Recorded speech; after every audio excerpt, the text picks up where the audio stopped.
You're listening to Morning Edition on this Thursday here on WCBU. I'm Brian Denham.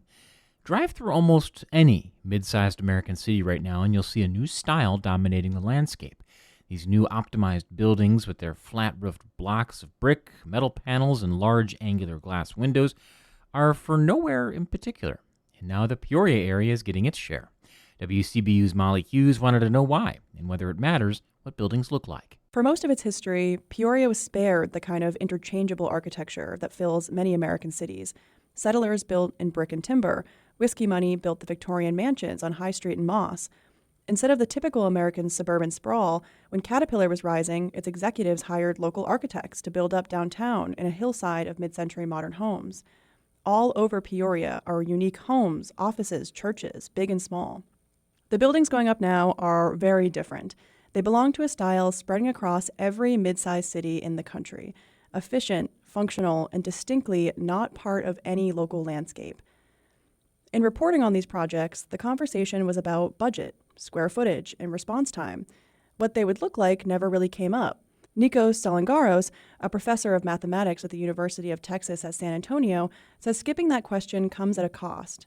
So the East Peoria Police Station makes you sick. Peoria Country Health and Human Services building makes you sick. And now you come to the historic buildings. They all make you alive. St. Mary's Cathedral, a gorgeous thing to have. Peoria City Hall, an architectural gem. For 3 decades, Salangaros has studied how the shape of a building affects the people who interact with it. We do scientific architecture and we diagnose how buildings affect the human body. And what I'm telling you now is supported by this medical data. Salangaros attaches portable monitors that measure the heart rate. The monitors of an ugly building show you that the body feels stress because it is feeling alarm. The geometry of the building is telling the body that this is an alarming thing that may attack you. You do the same experiment with a Victorian building or for a 1930s storefront that you showed me, and I confirm. The body feels welcome. It feels that it wants to approach that building because the building is friendly. Salangaros says the new East Peoria Police Headquarters, a $21.6 million building on Camp Street, gives the brain little to nothing to hold on to. East Peoria Police Station. You see a few rectangles. You go close and it's empty because you've come beyond the rectangle. There's nothing there. So it's the antifractal. They went to a lot of trouble to avoid putting in the elements that I told you are necessary for human comfort. It isn't only the police station. Peoria County's new Health and Human Services building on Sheridan Road follows the same template. So does the Bluetown apartment complex in East Peoria. Chosen, the mayor told WCBU, partly because the developer had already built the same thing in other states. Peoria and East Peoria are separate cities and separate counties with separate governments, and they arrived at nearly the same building anyway, because, Salangaros says, the decision wasn't really theirs. The architects come to them and they say, look, this is what's done all over the country. Mm-hmm. This is the standard thing for post offices today or police stations today. We have to do it like this. And if you don't do it like this, then we are going to be accused of being old-fashioned or fascist. And in a city Peoria's size, he says, there's less around to absorb the effect. In a smaller city like Peoria, and I've been to Peoria many years ago, in a smaller city, one bad building in a prominent spot can ruin the environment for like 1 or 2 miles around that bad building. It's just horrible, and it spreads. It's like an oil stain that spreads. Here's Ed Berry, an architect at Farnsworth Group and past board president of the Peoria Historical Society. Architecture has an art piece to it. You create something that is special. In fact, some of the best pieces of architecture are very simple. But it's adding art to what otherwise would just be storage of people or function or space. Peoria has a rich history with architecture, mostly because of the riches it attracted. The 19th century brought lawyers and doctors who built homes still standing, like the Flanagan House on Glen Oak Avenue, and families like the Lusks, who in 1929 hired architect Eugene Robinson to build their castle home on Grandview Drive.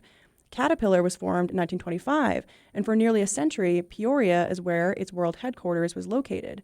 Architectural historian Tim Hartneck says CAT executives were living here, they shopped here, raised their children here, and hired architects to build their homes here. the 50s, 60s, and maybe into the 70s, that's when Peoria stopped being a little river town and became a city. That's why we got the All-American City Awards. Hartneck says the company's ambition set the whole city's pace. When Caterpillar built its 1960s headquarters downtown, it wasn't happy with the county courthouse across the street. So they kind of pushed the county to build a new courthouse, and then that spurred other things going around down there. Then, in 2015, Caterpillar promised a new global headquarters downtown, 3 towers on the riverfront. It was never built. Within 2 years, the company's leadership left for the Chicago suburbs, and then for Texas. You don't find the current Caterpillar senior folks hiring an architect to design something special that has an art piece to it. Whereas I have stories of Cletus Foley and Gordon Tinsman and others who were hired by previous Caterpillar presidents to design a home for them. And they were mid-century modern architects. Barry's solution? You need to go to Frisco and knock on the door of, what's his name? The new president? Joe Creed. And say, please come back. Please marry us again. We still love you. But until then, the new buildings might need some time. This one Eritrean architect, the quote, I used at our annual meeting, I think. She said, until a building has a history, it has nothing to say. Nikos Salangaros, the architecture theorist, isn't inclined to wait for history to decide. To him, this isn't a matter of taste. It is unconscionable for a board to approve an ugly building for public use. It's like putting lead in the gasoline or lead in the paint. It decreases the health of the user. There is one difference between a building and every other kind of art. You can put down a book, walk out of a gallery, turn off a song. The building on your commute, it's hard to look away. It's there every morning, saying whatever it says, or saying nothing to everyone forever. Architectural historian Tim Hartneck thinks, although we should give this new construction a chance, There has to be stuff that makes Peoria Peoria, as opposed to any town USA. and architect Ed Barry reminds us, we should all think about the environments that we create and have influence over. I'm Molly Hughes. You're listening to Morning Edition here on WCBU, Peoria Public Radio, part of the NPR network.